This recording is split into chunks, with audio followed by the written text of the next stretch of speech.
Okay, I'm sorry. I was calling Jen Sherry. Now we go to Sherry. I apologize, Sherry. You're on the air. Go ahead. Hi, Alex. Hi, Dr. Blaylock. Hi. I have a question for you, Doctor. Is there any legitimate medical reason why 67% of children in, foster care would be on those drugs? Would there be any reason besides total control? The federal government says it's for eugenics, but I'm sorry. Go ahead, Dr. Blaylock. Now, on drugs for what? 67%, a national average of foster children are on SSRIs.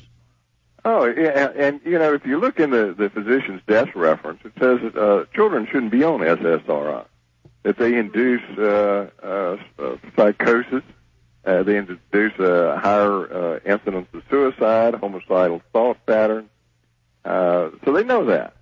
The SSRI is a very bad medication, and if the FDA was real, if it was really a regulatory agency, it would have been removed long ago. And, Doctor, as you know, in the trials of the first big one by Eli Lilly in the early 1980s of the SSRI Prozac, they admitted internally that it caused massive increases in psychopathic breaks, homicide, suicide, but they went ahead and approved it. The girl hung herself, if I remember correctly, right?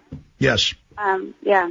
Well, you see, this is what I talk about in the film Nutrition and Behavior, is that most of the things we see in children that have to do with abnormal behavior are due to a poor diet and toxins exposure.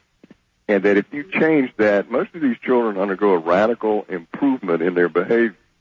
Really? And by the way, let me stop you. Even mainline studies that you see in the press occasionally admit that getting them off dyes, getting them off processed sugars, getting them exercise has massive, better numbers than Prozac, which they even show is detrimental. Go ahead.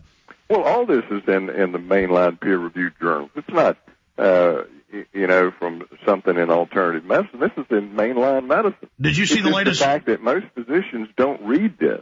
Did you see the latest? They don't read the research journals. They're not even aware of this. Did you see the latest number from 2008 that 100 million prescriptions for SSRIs in 2008 in the U.S.? Oh, absolutely. And when Bush had the program where it was going to have all the children examined psychologically and have them placed on medication if they needed it. New freedom. This is absurd. That's not the function of the federal government, to have people psychologically evaluated and placed on medication. But that's something as dangerous as SSRI medication.